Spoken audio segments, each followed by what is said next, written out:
Hey there, I'm Doug. I wrote The Guardsman under the pen name R.G. Taark. Today we're going to be reading The Guardsman, Book 2. This is Blood Debts. We're on episode number 18, chapters 54 through 55.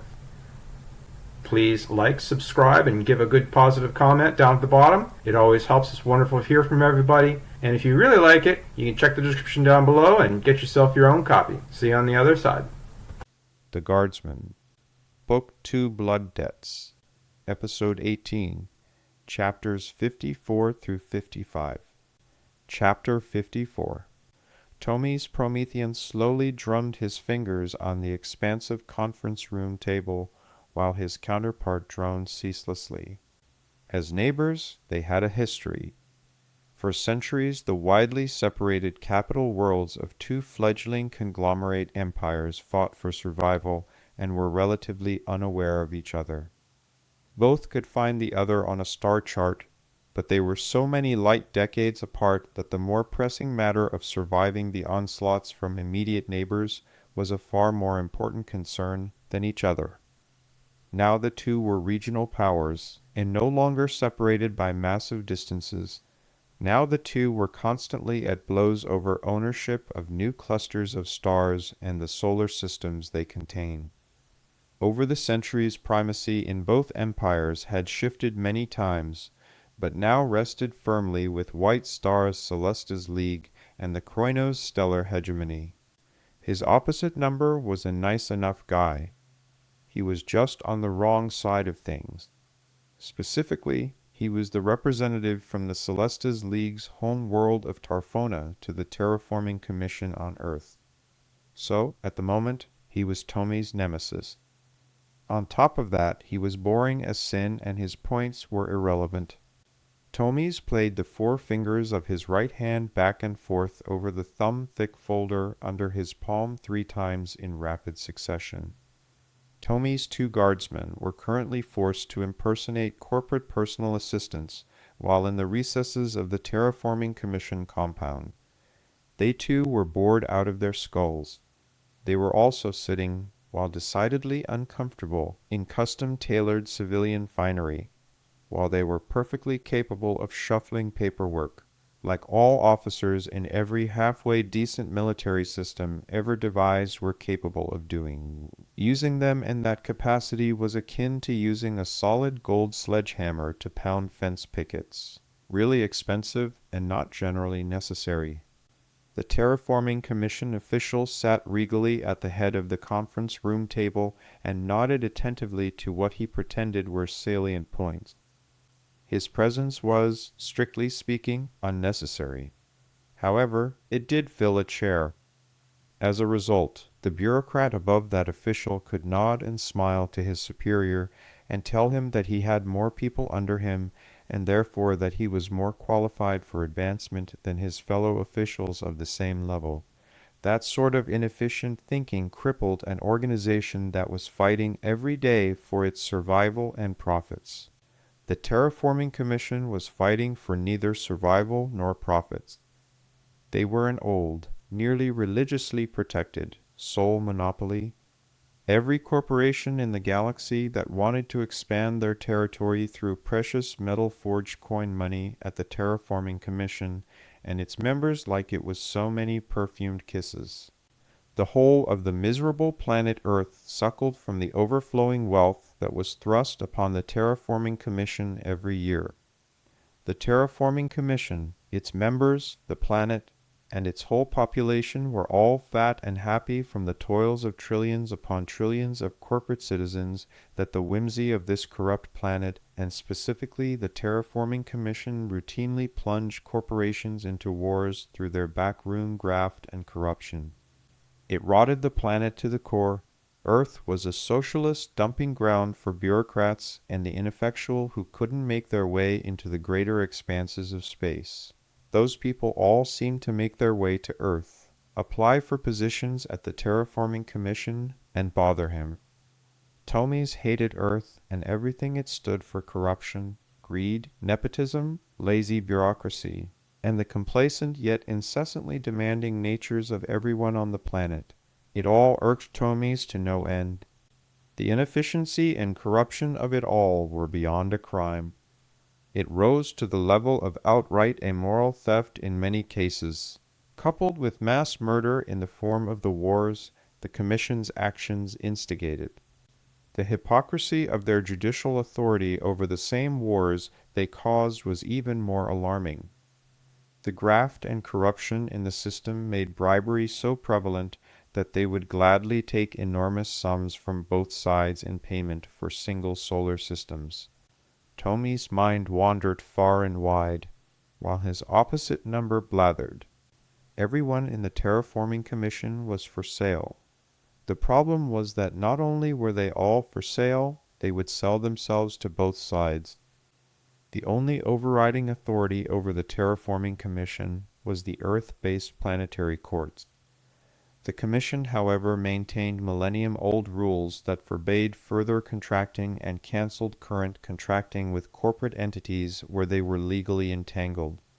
That meant that if a corporation took a complaint to the Earth courts against the Commission, in the decades that it took to solve a simple graft dispute over one world, no additional new worlds would be assigned to that corporation, because of the rule about suspending any further dealings with legally entangled parties. Equally long was the assignment process. Each block of worlds was a multi-year, almost decade-long process from claim to terraforming to corporate release. That meant that a corporation could lose a whole generation's worth of worlds that were applied for in process or under development if they brought one lawsuit against the Commission. No one was stupid enough to start a lawsuit that alleged corruption or graft. The effect of the Terraforming Commission was to instigate wars by feeding their own corruption. Once the wars started, the Terraforming Commission's judicial arm managed all conflict disputes, since they were the only Earth organization that had extraplanetary reach. Their judicial arm acted as a court in all matters arising from armed conflict. They served as both judge and jury. They were even empowered through their ability to grant rights to planets and systems to enforce their edicts. To facilitate their own actions, the judicial arm had its own bureaucracy and officialdom. Not surprisingly, the judicial arm was populated by peace-loving intellectuals who gravitated to the court systems, hated the corporate despoilment of solar systems, and despised their incessant corporate conflicts even more, regardless of the conflict's origins. The Terraforming Commission's judicial arm strictly enforced the use of conventional munitions only in conflicts. Corporations were smart enough to strictly maintain that line. The Terraforming Commission also considered any corporation embattled in the Terraforming Commission court to be legally entangled, and they would cancel all current contracts. The judicial arm, however, was the only aspect of the Terraforming Commission that was efficient. They were efficient not through any fault of their own, but because they had nothing to do most of the time. The halls of the Commission's courts were lined with humiliating images of disgraced corporate officials and military commanders who committed atrocities, along with listed convictions. Most of these corporations had paid crippling fines and suffered personal and property levies, reparations, and cessation of hostilities in favor of the grieved corporation. This generally resulted in the destruction of the corporate empire as an operating entity. Their neighboring corporations generally consumed the broken pieces. Subsidiary worlds, disgusted with the tributes demanded to make the court reparation payments, often secretly petitioned corporate neighbors for friendly annexation. The only time the court really got its hands dirty was when those unscrupulous individuals were executed for genocide or slavery. The Commission's judicial arm had no investigative arm. The grieved corporation had to collect all the information and build the prosecutor's case on its own. That created a host of problems, from rehabilitating survivors with search and rescue to collection of evidence supporting the charges. Given the hegemony's history as recently as 20 years ago, with the death of Katharina Kroinos, her whole family, and the whole rest of the planet around them, that was the only time Tomies wished that there was actually a bureaucracy in place. Tomies felt a knee press into his right knee under the table. His senior guardsman sitting to his right next to him shuffled some paper forms while Tomies pulled himself out of his terraforming commission-based daydream. Arbiter, the Celestas League representative, makes some interesting points, Tomies droned in his formal introduction. While Tomies was taking a breath, he was interrupted by the Celestas League representative. "Why, thank you. I'm glad you see it our way." Tomies interrupted in kind. "The problem is that those points are asinine and have absolutely nothing to do with any reality we live in." Tomies received the form from his guardsman. "This is Terraforming Commission's standard form for system terraforming and occupancy record sheet." With a flick of his wrist, he sent it spinning down the table to the Arbiter. "You will be so kind as to notice that it is the publicly available Celestas League occupation record sheet for the region in question. You will also note that every single one of those 17 solar systems listed there are approved for Celestas League occupation, which is a 100% success rate in a contested region." Tomies received an identical form from the guardsman to his right before he continued. "Here is a copy of the publicly available Kroinos Hegemony Occupation Record Sheet for the very same region in question. Please note that while our applications were submitted prior to Celestas League applications, and without error for every single one of those 17 systems, however, they all somehow managed to end up in possession of the Celestas League, it is statistically aberrant that in a region contested by no less than 4 powers, ourselves and 2 minor corporate powers, that every one of these 17 systems contested between the Hegemony and Celestas League, they all went to the Celestas League. It is as unlikely to occur as a coin flip landing in favor of the Celestas League 17 times in a row." Tomies spoke with a coldly casual calm. "In addition to that, there is the small matter of the Celestas League's utter disregard for Terraforming Commission's written policy." The Terraforming Commission official acting as arbiter looked nervously several times from the red-faced Celestas League rep to Tomies reclining comfortably as he flipped open the folder under his hand. "Please note for the audio portion of this transcribed conversation that I have in this folder reconnaissance images taken of all 17 worlds, which the Celestas League has claimed in their statistically highly unlikely winning streak." Tomies started flipping the bundled full-color images with text inserts one by one down the table so that they landed at different parts of the table, which forced the arbiter to reach side to catch and look at each one of the packets just to keep them from falling off the table. Tomies plowed forward. "You will note that each of these 17 image packets can be indexed from the publicly available Celestas League Terraforming Commission standard form for system terraforming and occupancy record sheet I just provided for this arbitration's records. Per the Terraforming Commission ordinance regarding the occupation of new worlds, the receiving corporation has a 366 Terran calendar day window in which they are required to occupy those worlds. Our stealth scout ships entered every single one of those worlds unopposed, and in fact 5 of those worlds. Entire battle groups entered and conducted maneuvers around the suns and planets for over a week in each system without being challenged by or even seeing a Celestas League ship or settlement. 15 of those 17 worlds, all in excess of 300 days old, have little to no activity at all.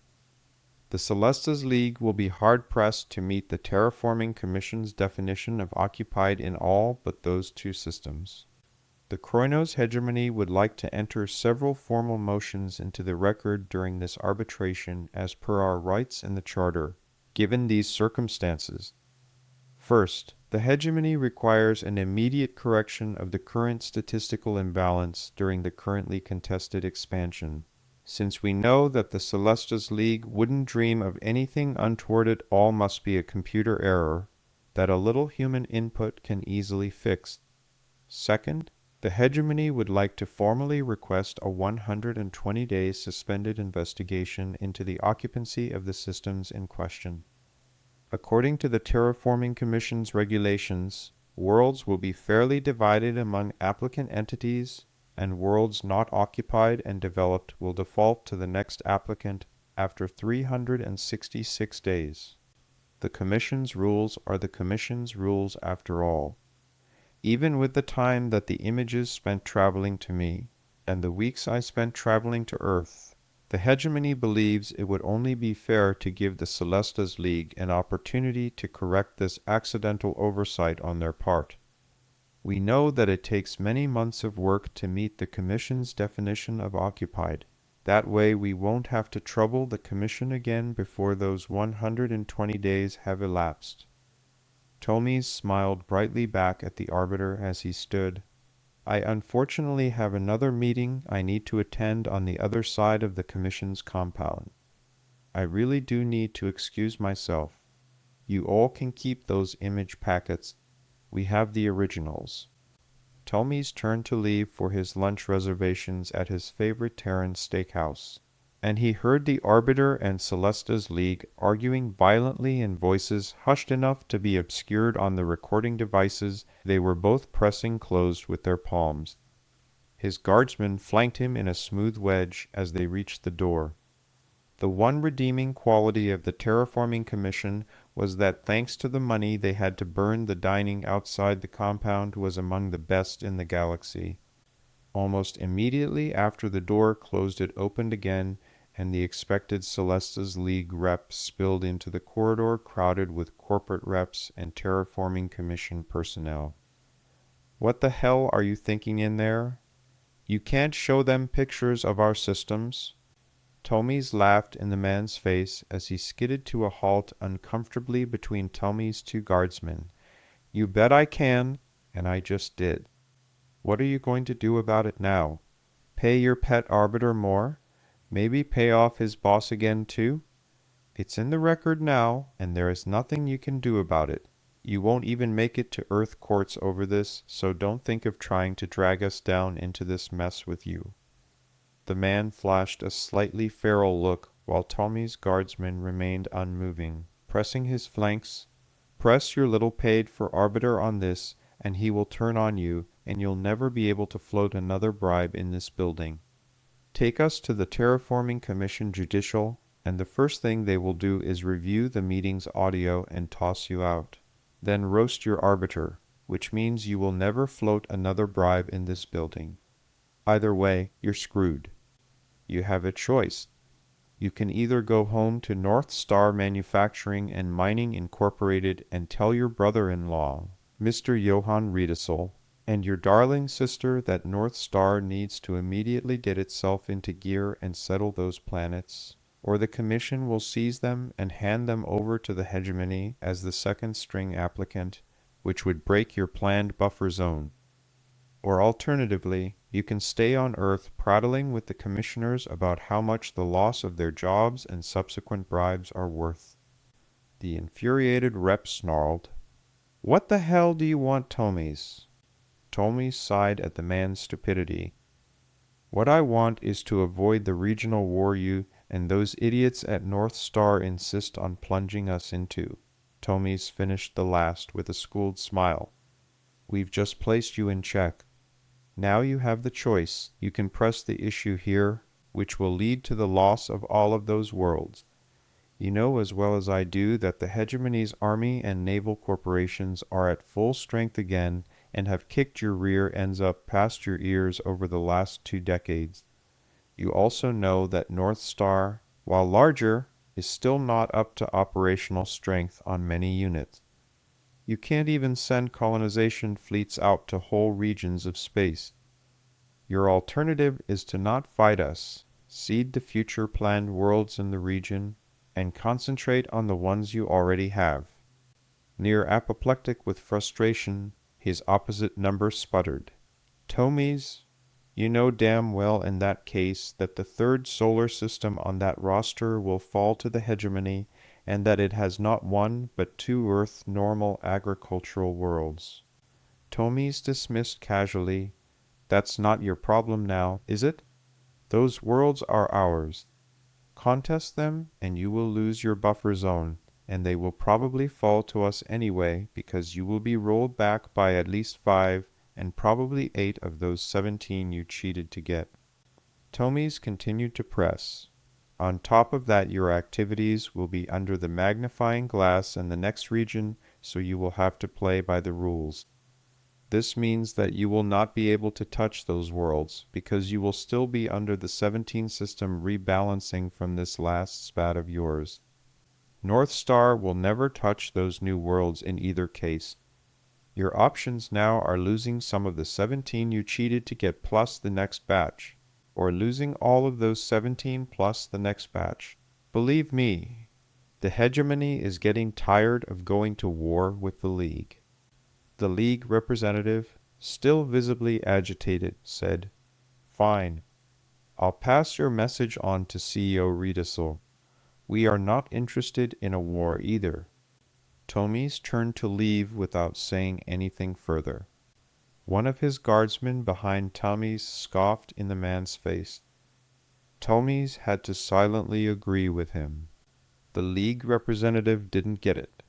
If the hegemony had to go to war again, it wouldn't be over systems. It would be to crush Riedesel because he was endangering the hegemony. The League was thinking the hegemony was tired of war. The hegemony was tired of repeatedly going back to war with the same dishonorable and annoying opponent. Chapter 55. Celine reclined lazily in her favorite chair. The blissful comfort and 3 massive arching windows in the citadel wall behind and over her left shoulder melted the warm sunshine into the room in pure light. The afternoon sunshine eliminated the need for the incessant overhead, lighting the crowded everywhere else on the planet. Celine didn't begrudge the lighting or its use. The more lighting people used, the better for the family. After all, as the light bills went up, that was more money for her family, and Philip was always in a good mood when he looked at upward trends in electrical power usage. The reclining lounge chair cupped and cradled her slight form as she continued to relax. The chair would suck her down into a warm horizontal napping position if she pressed herself back any further. Somehow the marvel of technology sensed when she moved and pressed herself into the cushions, looking for a more comfortable position. It subtly changed to conform to her form in its constant quest to best accommodate its guests. The perforated leather breathed wonderful soft whispers of cooled air over the side of her body that was in contact with the lounge chair. Celine was cradled slightly to her left with her book in hand. She leaned peacefully into the light, and the lounge chair scooped her into the first 3/4 of a W, while slipping her to the side and cradling her, so she could lean all the way back and still enjoy the maximum sunlight on her book. The classics were always entertaining.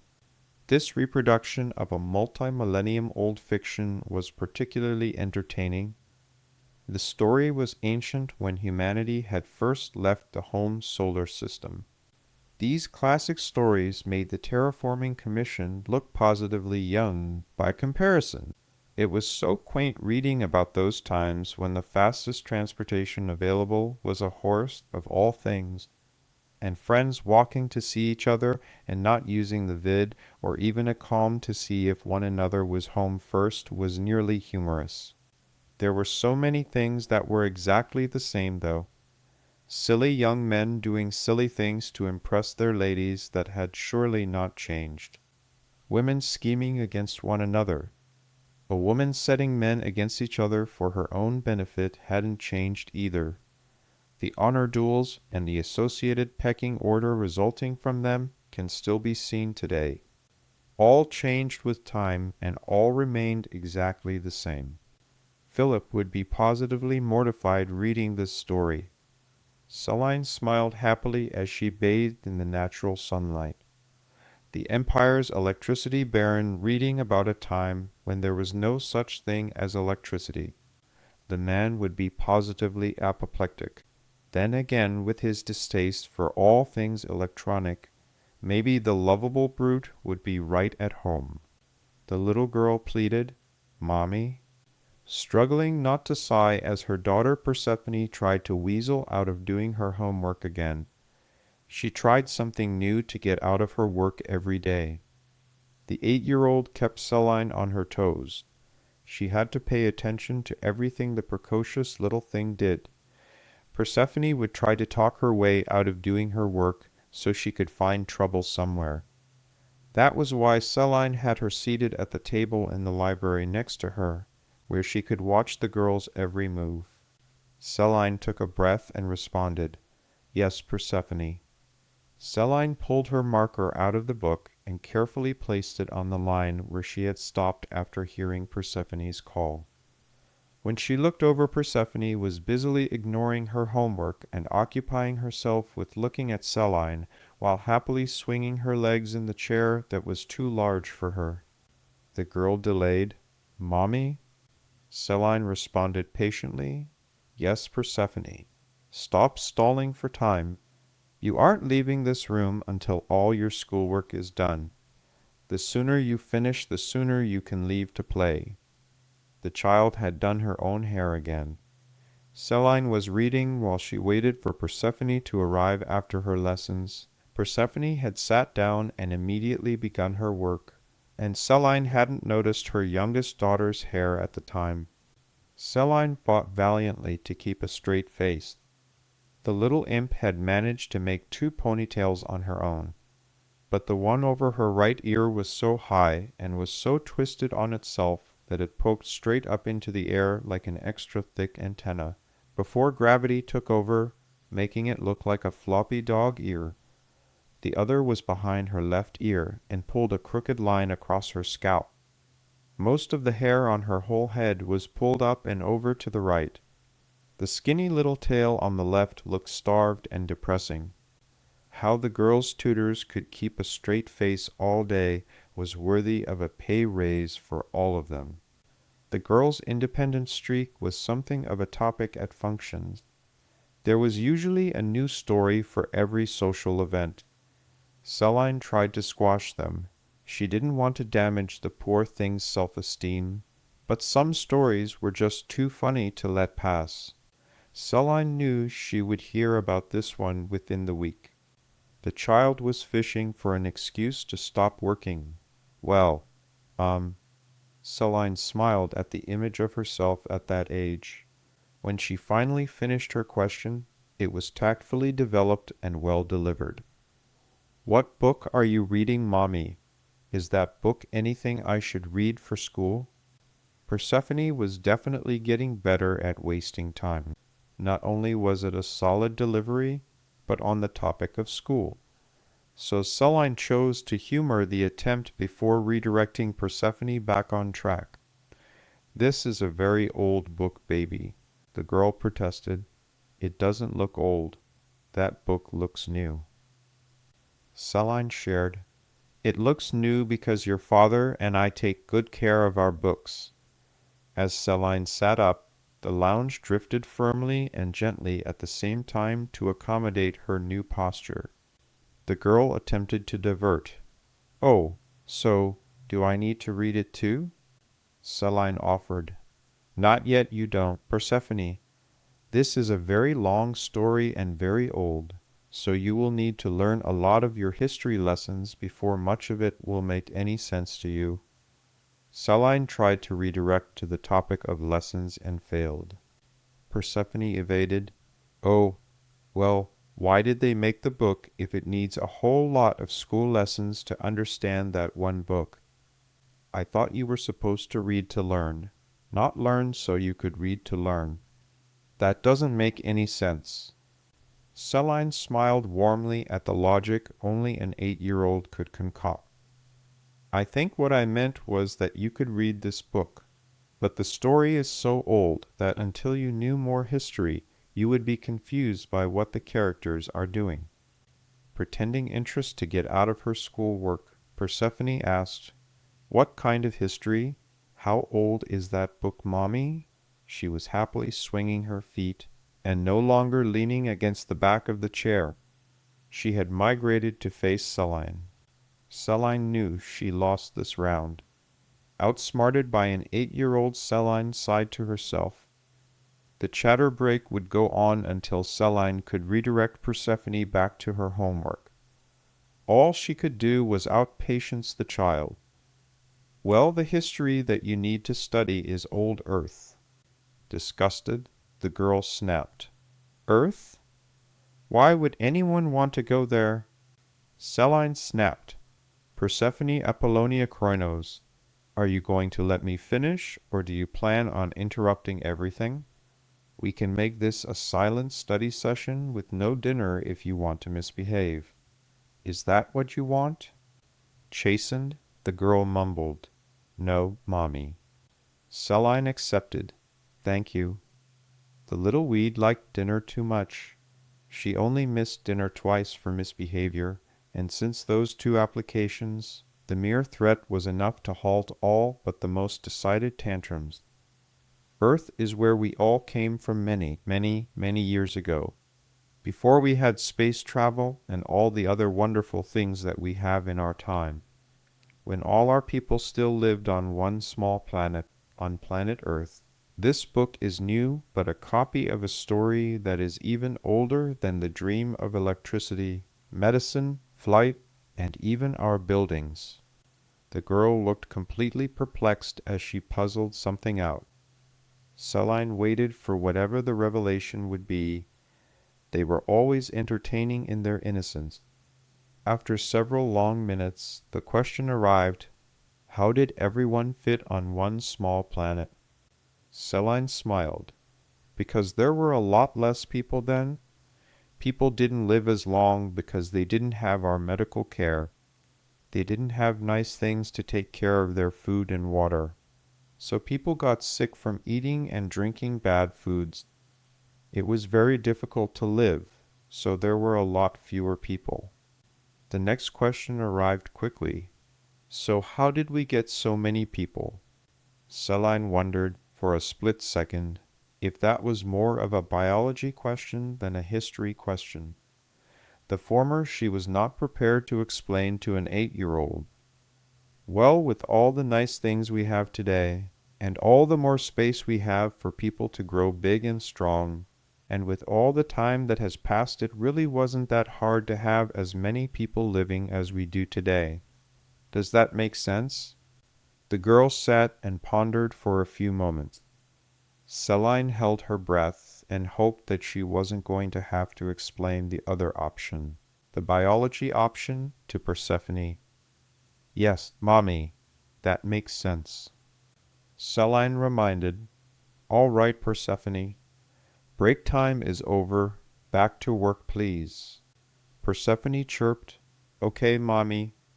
Celine cracked open the book and had just begun to settle back into the lounge chair, just as she moved her bookmark. Mommy? Celine warned, Persephone. Persephone blurted, Just one more question, please, then I'll get right back to work. Celine's placating exhale was accompanied by the closing of her book. Just one. A strange sour look on Persephone's face, she asked, Why Earth? Tommy says Earth is just a bunch of useless, arrogant paper-pushing morons who do nothing but louse up the simplest tasks and profit from their mistakes and profit from their correct actions. That sounds like a pretty bad place to be. Why would anyone want to be on Earth? Celine frowned before answering, I think I need to have a talk with Mr. Tommy's Promethean about the things he tells 8-year-olds. Earth is not just home of the Terraforming Commission. The people Tommy's was undoubtedly talking about Persephone. Earth is the spiritual and ancestral center of the human universe. Everything that we are comes from Earth. Earth, the Martian Metroplex, and the Venetian industrial grid are the oldest and most respected 3 planets of the tens of thousands of solar systems, and all the planets in those solar systems, in all of human space. Tommy's Promethean is just a grouchy old cynic who is filling your little ears with the grumbles of his job. Tomy's job, well, one of his many jobs, is to work with the Terraforming Commission for an orderly expansion of our space. When things go wrong, we end up fighting over solar systems. When the Terraforming Commission does something outlandish, like giving one of our stars to a rival, it starts wars. Perceptively, the girl asked, "The Genesis Wars, Mommy?" Celine accepted. "That's correct, baby. Tomys and your father work very hard to keep those wars from happening, but when they do, they are very bad." Considering, Persephone asked, "Well, why are they called the Genesis Wars?"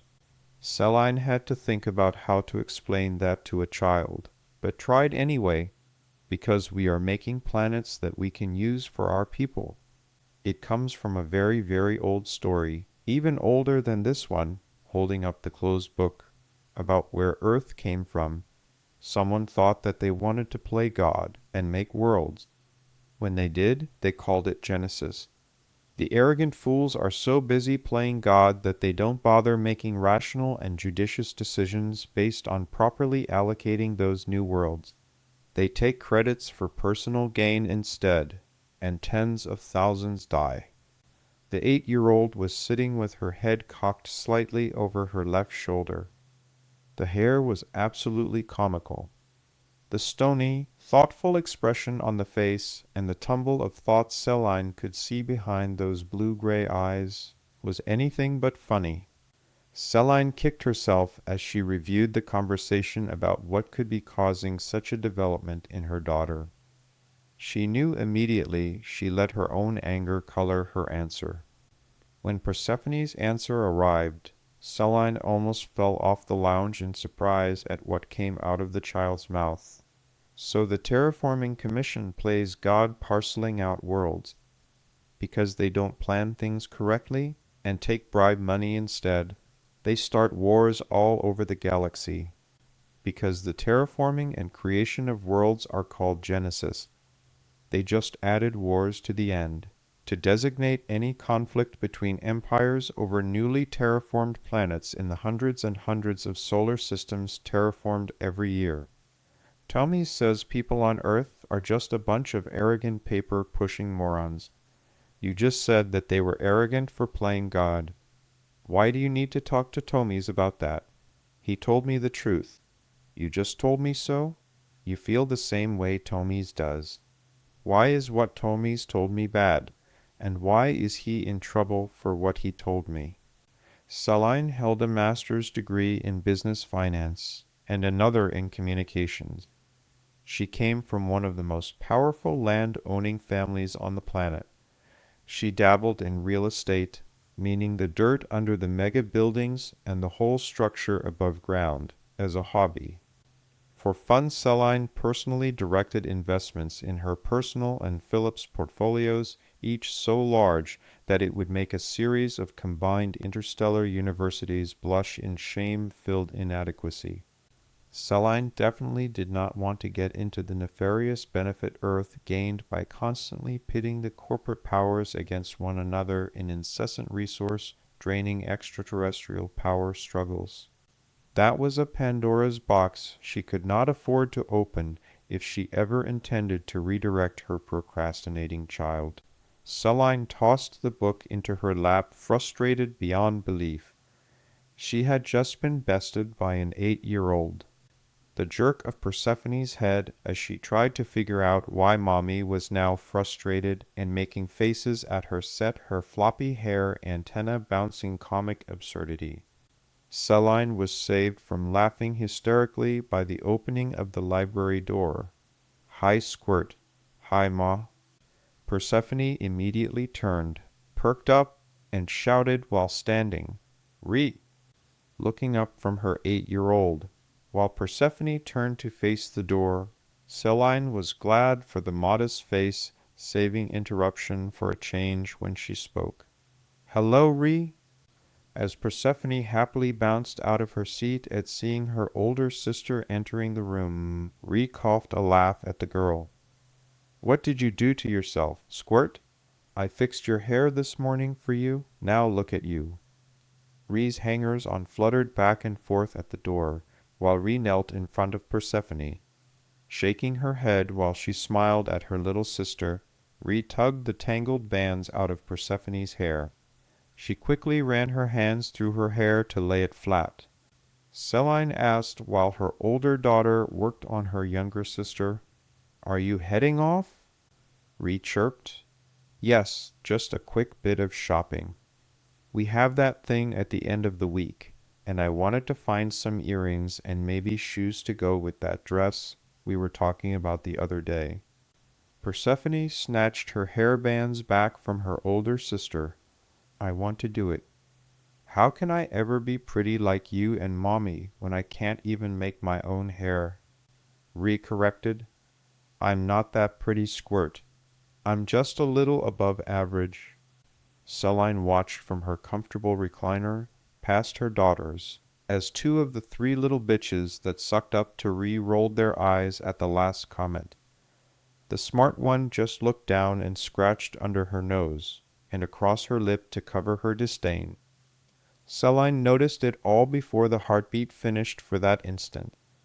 The effortless good looks, grace, and poise that were so natural for Rhee meant that she could spend a matter of seconds on her appearance and look better than the three useless people at the door could after hours of work. Every time Rhee said she was a little above average, whatever group of sycophants she was with invariably took it as a snub to their own looks, which Rhee accomplished so effortlessly, while to them it was all-consuming. Selene suspected that Rhee said those things on purpose just to annoy them. Rhee was definitely her father's daughter. The woman had no patience for stupidity in private, but loved to make them dance in public, just to let them know who was really holding the strings. The hair lesson continued, while the three invaders in Selene's private library pawed and shuffled in her doorway. This batch of hangers-on was at least smart enough to know not to invade Selene's sanctum. Rhee coaxed Persephone, "Now run your fingers through. There. Now pull apart like I showed you this morning.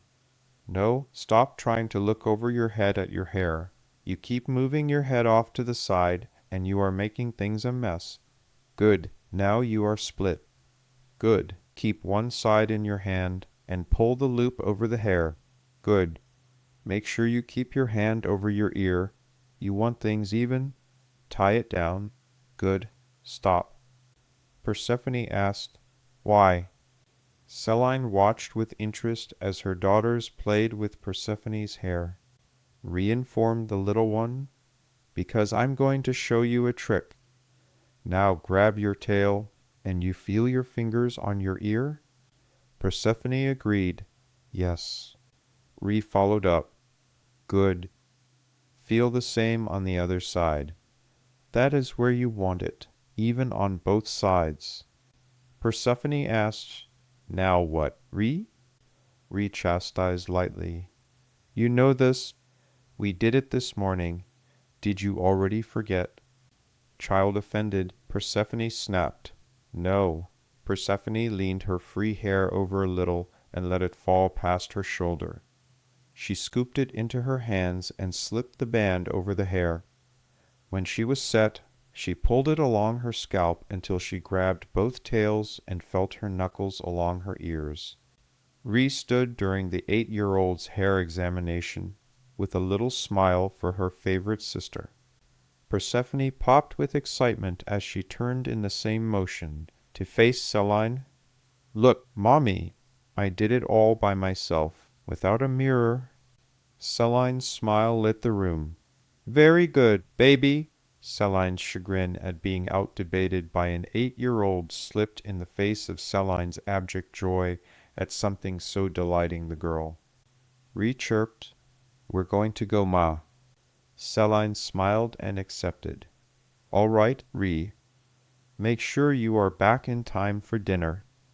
We need to review the marriage arrangements with the family over the table." The rude throaty blah sound that Rhee made was decidedly impolite, but amused Persephone to obscene giggles. Celine snapped. Re acquiesced. All right, Ma, I'll be back in time.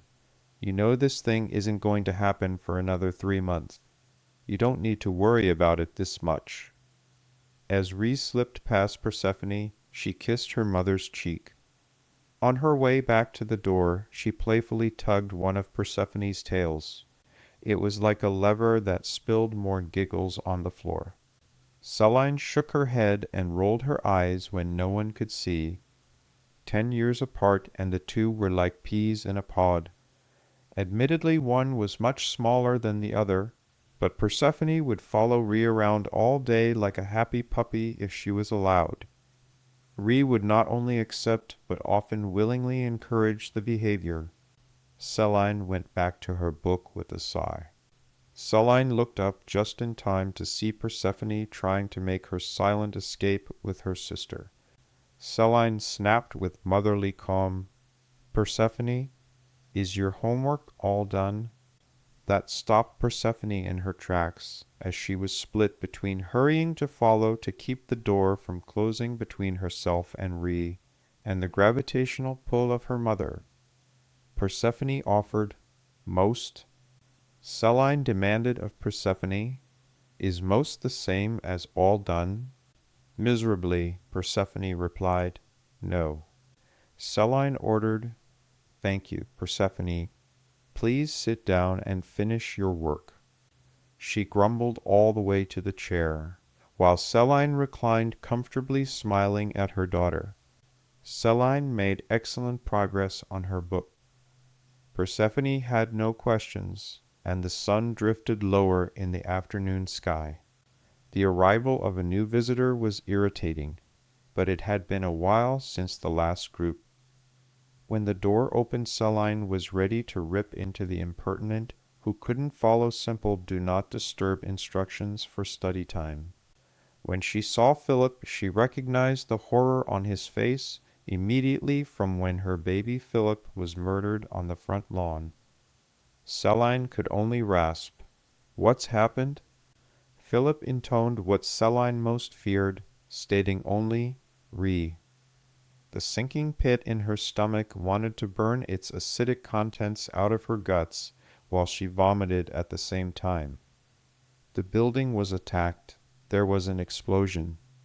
The book fell forgotten from her trembling hands. As the sobs approached and Celine fell to the floor, painfully retching her guts through tears, Philip was immediately by her side. Persephone didn't understand what was going on, but she knew it was bad enough to make her mother cry in pain, and it involved Re. 8-year-old Persephone was suddenly very scared. Thank you very much for your attention. I appreciate your listening. When you get a chance, please come and hit the like, subscribe, leave a comment, and check out the book for real down in the description.